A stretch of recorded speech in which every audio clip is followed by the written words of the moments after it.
What would you do to cheer up one of your friends or one of your brothers or sisters if they were feeling very down in the dumps and terribly sad?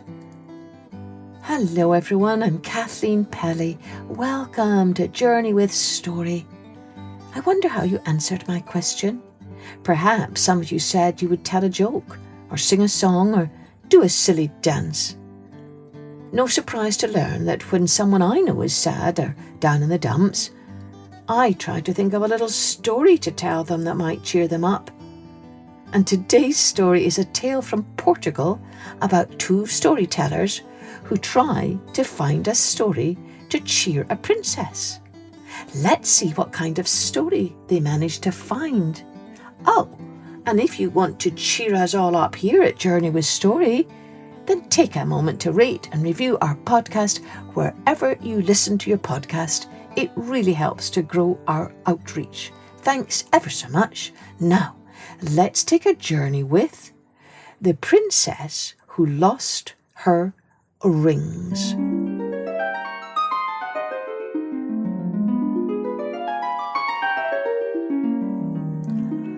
Long ago, there lived a lovely princess who owned the most beautiful rings in the whole world. She had rings set with diamonds and rings set with pearls.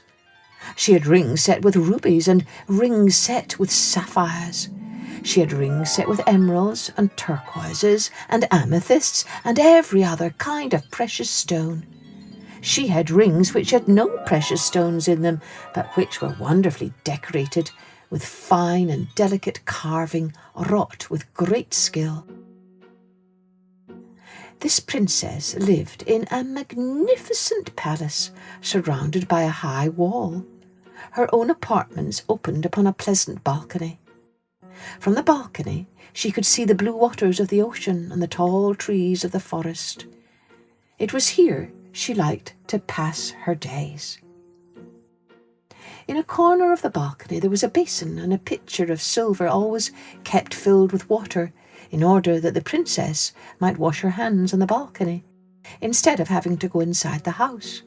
Whenever she washed her hands, she always removed the ring she was wearing that day. Some days it was one ring and other days it was another. But whatever ring it happened to be, the princess always took it off carefully when she washed her hands. One day a pretty white rabbit came up to the balcony to play with the princess.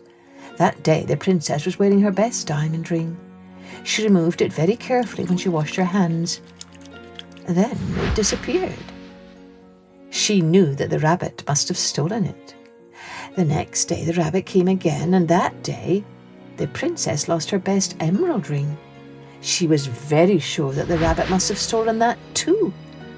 However, she liked to play with the rabbit, so she said nothing to her father, the king, about the lost rings. Every day the rabbit came, and every day there was a ring missing. The princess had a large box full of rings in the beginning, but one morning she opened the box and saw that it was entirely empty.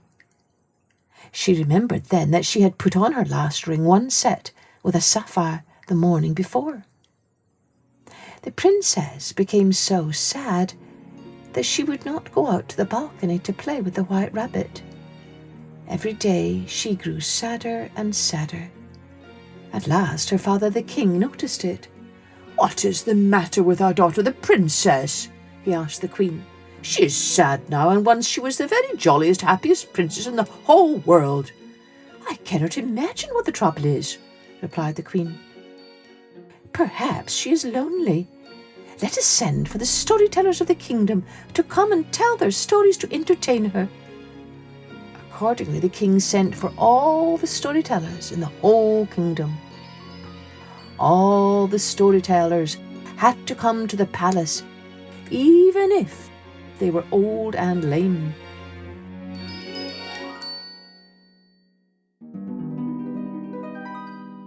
Now, it so happened that in the kingdom there were two old women who were very lame.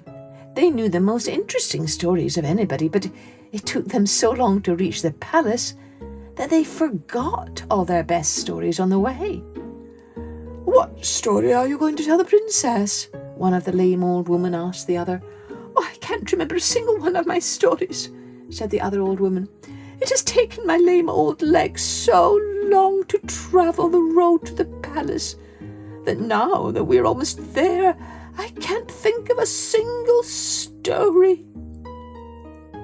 The two old women tried to remember some of their stories, but they could not think of any.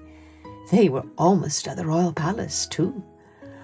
"What shall we do if we can't remember our stories?" asked the first old woman. "We'll just have to learn some new stories," replied the other. Just then they spied an odd sight. There was a little donkey without any feet travelling along the road. On his back was a load of wood. "What a strange donkey!" cried the first old woman. "Let us follow along after him, perhaps we shall be able to tell a story about him," replied the other. The two old women followed the donkey into the forest. There was a little thatched roofed house in the forest, and before the house there was a fire burning. A kettle of something which smelled good was boiling merrily over the fire. The donkey, which had no feet, stopped beside the fire and left his load of wood. The two old women stopped beside the fire too. "What do you suppose is cooking in this kettle?" asked one of the old women. "It smells so good, I'm going to taste and see," said the other. She started to taste, but as she was about to stick in her finger, she heard a strange, deep voice, which seemed to come out of the little thatched house. "Do not touch it, is not yours," is what the voice said. The two old women went up to the door of the house, and one of them peeped through the keyhole. Inside the house she saw a pretty white rabbit playing with a box full of rings. Suddenly the white rabbit pulled off his skin and changed into a handsome prince. "What wouldn't I give to see the owner of these rings?" cried the prince. The two lame old women hurried away from the little house in the forest. They were frightened at the odd goings-on there. "I know a story to tell the princess," cried one of the old women when she had recovered from her fright. "I'll tell her how I peeked through the keyhole and saw the rabbit change his skin." "I know what I'll tell the princess," said the other old woman. "I'll tell her how I followed the donkey without any feet, and what that strange voice said to me when I tried to taste the good-smelling broth in the kettle." "We must keep saying our stories over and over so we don't forget them," said the first old woman. "We must hurry on our way to the royal palace and get there while we remember them," said the other. The two old women hurried on their way to the palace as fast as their lame old legs could carry them. They rehearsed their stories over and over along the way so they would not forget them. Many storytellers had told their tales to the princess. They were jolly tales too, but the princess was not in the least cheered by them. She remembered her lost rings even when she was listening to the stories. "If the storytellers cannot make the princess happy, who can?" asked the king in despair. "I'm sure I don't know," replied the queen. "She always used to like stories." Finally, the two old women reached the royal palace and went to tell their tales to the princess. The first old woman told the story of the donkey without any feet and the broth in the kettle. The princess did not appear to be particularly interested, even when the old woman told about the strange, deep voice which said, "Do not touch, it is not yours." Cold chills, however, ran up and down the spines of the king and the queen and all the courtiers when she came to that part of the tale. Next, the other old woman told how she peeped through the keyhole of the little thatched house in the forest and saw the white rabbit change his skin. The pretty dark eyes of the princess sparkled when the old woman mentioned the rabbit, and she leaned forward in her chair eagerly. "Our dear little princess looks like her own happy self again for the first time in ages," whispered the king to the queen. When the old woman told of the rabbit's words, "What would I not give to see the owner of these rings?" the princess clapped her hands. "Take me to see this rabbit at once," she cried. The king and queen and all the courtiers went with the princess to find the white rabbit. The two old women went first to point out the way, and as these old women were so lame, the whole procession moved very slowly. At last they drew near the forest. There was the donkey without any feet, moving along the road with a load of wood on his back. The two old women, the princess, the king and the queen and all the courtiers followed the donkey into the deep forest to the door of the little thatched house. Before the house the fire was burning, and something which smelled good was boiling in the kettle. The princess stuck in her finger to try it. "Take it, it is yours," said the strange deep voice from the little house. The princess was so surprised that she forgot to taste the good-smelling broth. She ran to the door of the house and peeped through the keyhole.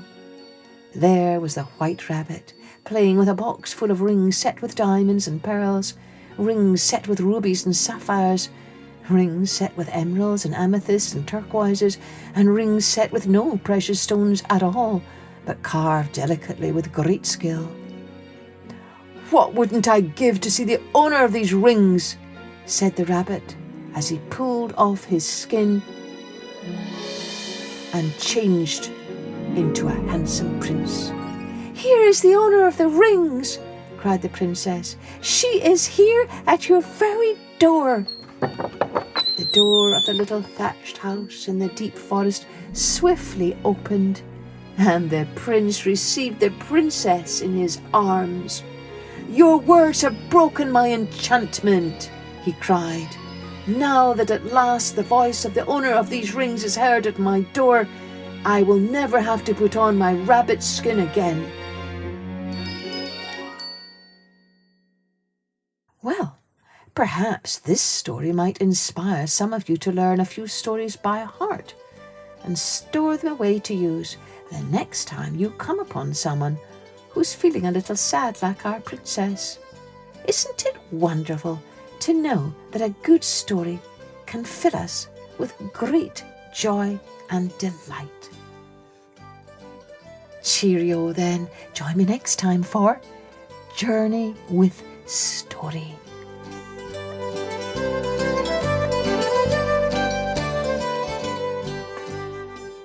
Music and post-production was by Colette Jonas.